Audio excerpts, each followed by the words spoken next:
Leksiyimizni başlayımız hürmetlik vatandaş. Davamlaştırımız. Başlayımız emez, davamlaştırımız endi.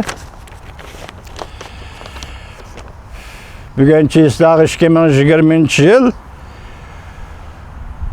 9. ayının 13. günü haftaga yakshanba. Mavzumunda Jungo Hindistan chegarasi da qatmal vaziyat yeshilmayyotidir. Mavzuli xabar 9. ayının 12. günü Vaniyat orbitida e'lon qilindi. Xabar bundaq boshlandi. Hindistan tez gazeti alayda maqola e'lon qilib bundaq ko'rsatdi. Gerçi iki devlet diplomatları Wang Yi bilen söhbetlashgan bo'lsa-mu, Hindistan taraf Jungo kelishimga xiloflik qildi deb hisobladi. Shunlashqa iki devlet nayt eğer kirzas ichiga qamal qilindi. Biz amaliyotda Jungoning muddai nima bilolmayotimiz. Tegi-taktiga yetolmayotimiz deb davomlashtirdi gazet.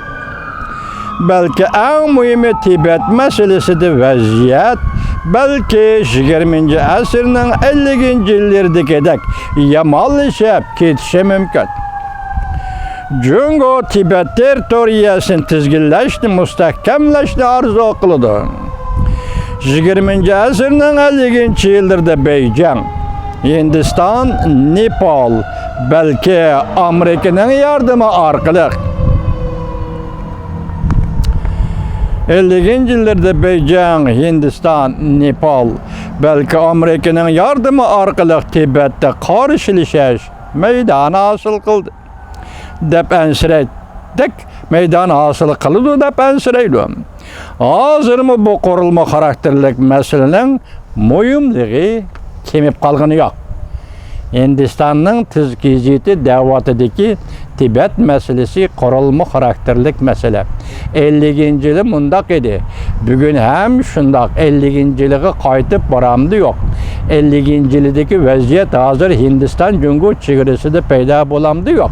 Muşu mesele hazır iki taraf ne oylandırdı deydi. Lekin Hindistan Jungo tarafının maksat muddaining nima ekanligini bilmaydi dedi.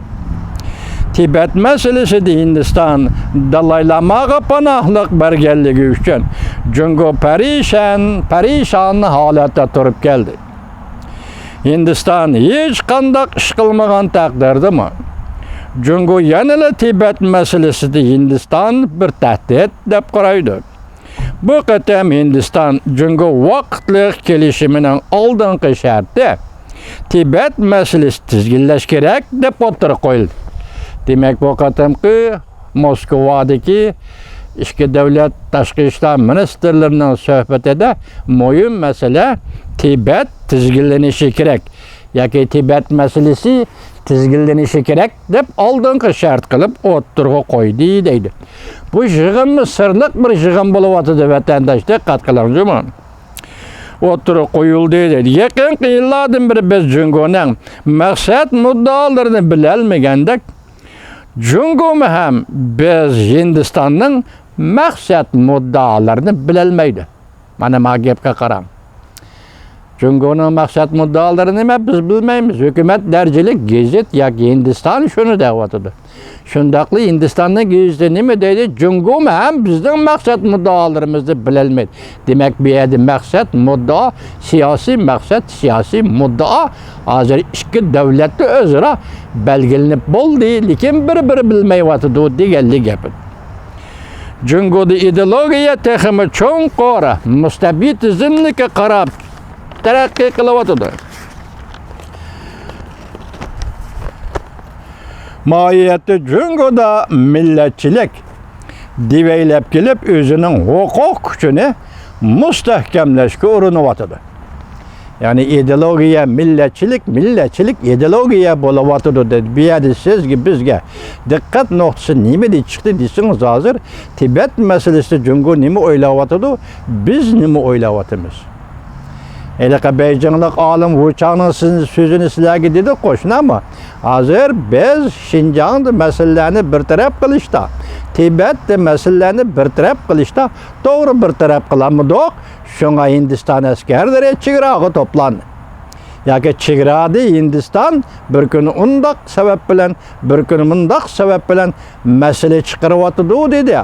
Alim, yaki alim derecelik profesör Wu Chang degen adam meselege tapşırdım.